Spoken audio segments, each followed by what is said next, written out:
Welcome to this deep dive. Okay. And we're going to challenge a pretty fundamental idea here. Sounds good. That, like, you are, like, solely responsible for who you are and what you're capable of. Okay. We've got some intriguing sources to unpack today. Yeah. One looking at human development, Okay. and another that's exploring something called socio-historical psychology. Interesting. Buckle up, folks, because these texts suggest that our social world might be shaping us far more than we realize. Yeah, it's really about reframing how we think about the nature versus nurture debate. Right. Instead of looking at them as separate forces, the sources kind of encourage us to consider how deeply intertwined they are. Oh, absolutely. So get this. Yeah. One of the texts flat out says, there are no born poets or born composers. Oh, wow. It's like that old saying, poets are born, not made, just gets thrown out the window. Yeah. Completely. What's fascinating is the text's argument Yeah. that abilities are actually formed through activity and interaction with the world. Okay. Think of it this way. Mm-hmm.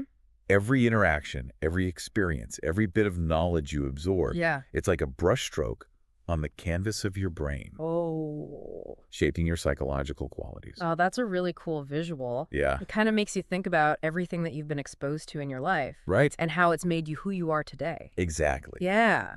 And to really drive this point home, Yeah. the text contrasts a newborn animal relying on instinct Right. with a human baby immediately absorbing these social cues. Okay. It highlights how social learning is ingrained in us from the very beginning. I never thought about it that way before. Yeah. Like, we're primed to be molded by our social environment from the moment we're born. Right.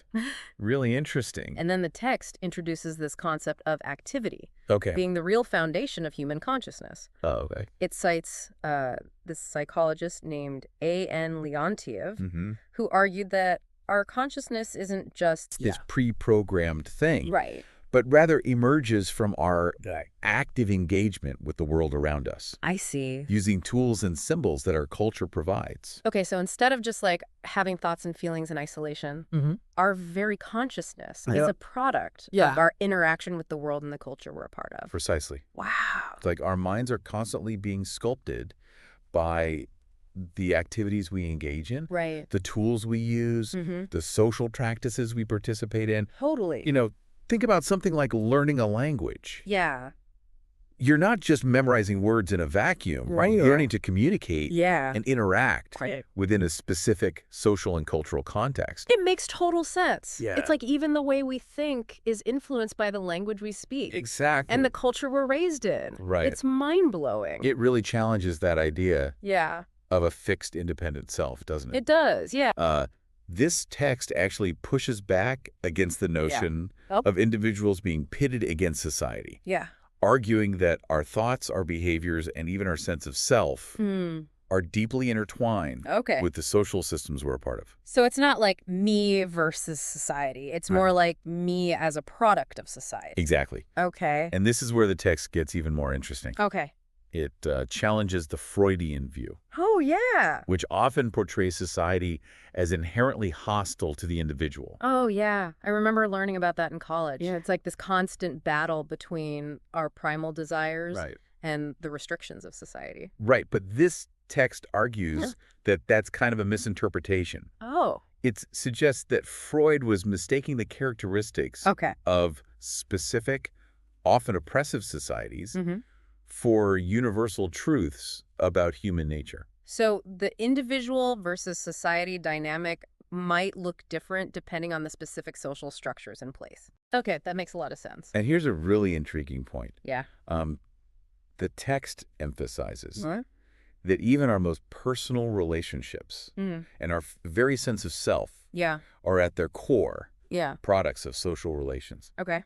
And it dives into this intricate web Okay. of economic systems, legal structures, moral codes, cultural norms, Right. all these invisible forces Yeah. that shape who we are and how we experience the world. That's a lot to think about. It's like Yeah. we're constantly being shaped by forces we might not even be aware of. Right. It really is. And this brings us to a really crucial question. Okay. If we are so deeply shaped by our social environment, Mm-hmm. what about individual responsibility? Yeah. That's where a second source comes in. Okay. A speech on what's called socio-historical psychology. Interesting. And it dives right into some challenging territory. Okay. Particularly when it comes to mental health. Okay, I'm intrigued. How does this speech connect to the idea of being shaped by our social world? Well, it tackles this tension between individual responsibility Right. and the undeniable influence of society on mental well-being. And it gets really specific, using the pandemic as a prime example. Okay. The speaker argues that the focus on individual health choices, Right. wear your mask, stay 6 feet apart, sometimes overshadowed the systemic issues at play. That's a really interesting point. I remember feeling like the messaging was all about personal responsibility, but it didn't always acknowledge the bigger picture. Exactly. Yeah. It's like telling someone to just eat healthy. Right. Without recognizing that access to fresh, affordable food can be a huge obstacle for some people, or pushing self-care. Yeah. Without considering how relentless work demands and financial stress can make it nearly impossible to prioritize. It almost feels like we're expected to optimize ourselves without acknowledging that many of the challenges we face are deeply rooted in the systems we live in. And that's a key critique the speech makes. Okay. It suggests that this intense focus on individual responsibility, especially in a system like capitalism, can actually be harmful. Oh, wow. Because it places blame on individuals for struggles that are often systemic in nature. So instead of just focusing on individual coping mechanisms, we need to zoom out and look at the bigger picture, address the root causes. Precisely. Rather than just the symptoms. The speech argues that truly effective approaches to mental well-being require a two-pronged approach, empowering individuals while simultaneously working to create a more just and equitable society. It's about recognizing that individual agency always exists within a specific social context, a context that can either support or undermine our well-being. This reminds me of something the first text argued, that we're not separate from society, but rather products of it. Our thoughts, our feelings, our behaviors are all shaped by the interactions and relationships we have with others. Exactly. And if our very sense of self is molded by social forces, creating a supportive and nurturing social environment becomes crucial for everyone's well-being. It's about moving away from that me versus society mindset. And recognizing that we're all interconnected.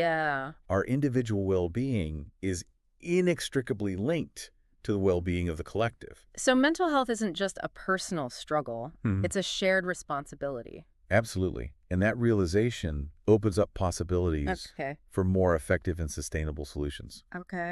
Instead of asking individuals to simply adapt to a potentially harmful system, we can start asking how to change the system to better support human flourishing. It's about creating conditions where everyone has the opportunity to thrive, not just those who are already privileged. It feels like we're talking about a major shift in perspective. Instead of blaming and shaming individuals for their struggles, we're talking about understanding and support, recognizing the role that social systems play in shaping our lives. Exactly. And the speech goes on to highlight how our current cultural narratives often glorify individual achievement while downplaying the importance of community and collective action. It's that whole self-made myth, right? Exactly. It's the idea that success is solely a product of individual effort. And if you're struggling, it's because you're not trying hard enough. Exactly. But that narrative ignores the reality that we're all deeply interdependent. Our successes and our struggles are rarely solely our own. We're constantly influenced by the systems and structures around us. It's like the saying, it takes a village to raise a child. Maybe it also takes a village to support a healthy mind. That's a great way to put it. And that's the kind of paradigm shift this speech is calling for. A move away from this hyper-individualism towards a more community-oriented approach to mental health. One that recognizes the profound impact of social determinants of health. Things like access to quality education, affordable housing, health care, and job opportunities. Those are huge systemic issues, though. It's not like we can just snap our fingers and fix them overnight. Of course not. But recognizing their importance is a crucial first step.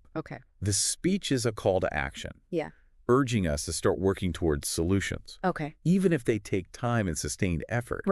It's about shifting our focus from individual blame to collective responsibility. So it's about understanding that we're all in this together. Exactly. If we want to create a world where everyone can thrive mentally and emotionally, we need to work together to dismantle the systems that perpetuate inequality and suffering. Exactly. It's about recognizing that our individual well-being is inextricably linked to the well-being of others. And that means taking action, both individually and collectively, to create a more just and compassionate world. So how do we actually put this into practice? What would a more socially aware approach to mental health actually look like? That's the million-dollar question, isn't it? Yeah. It's easy to grasp the importance of systemic change. But where do we even begin? Right. What can I do as just one person to make a difference? It's a common feeling. That sense of being overwhelmed by the scale of these issues. Yeah, totally. But here's the thing. Individual actions, when multiplied across a community, can create incredible momentum. So it's less about single-handedly dismantling capitalism Right. and more about focusing on the areas where we can make an impact. Exactly. Okay. Think about the various social networks you're a part of. Your family, your workplace, your community groups, even your online spaces. Within these networks, we all have opportunities to challenge harmful narratives, advocate for positive change, and support those who are struggling. It's about recognizing that our everyday interactions are conversations.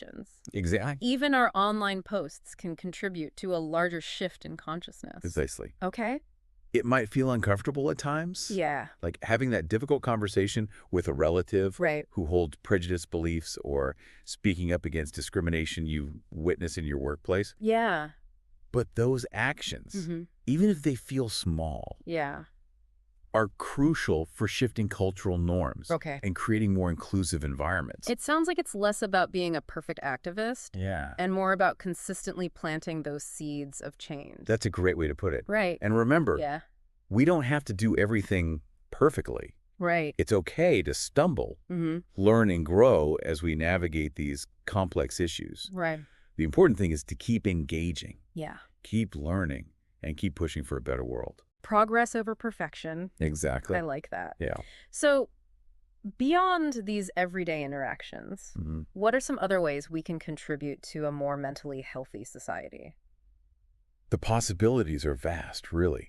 You could support organizations that are actively addressing social determinants of health, advocate for policies that promote equity and well-being, or volunteer your time and resources to support vulnerable communities in your area. Right. It's about finding what resonates with you, what aligns with your skills and passions, and taking action from there.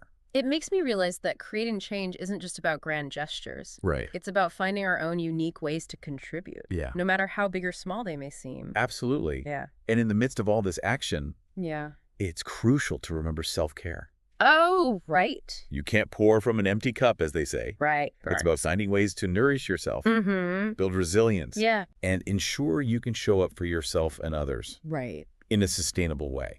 This whole deep dive has been incredibly eye-opening. Good. It's shifted my perspective on what it means to be human. Yeah. And how interconnected we truly are.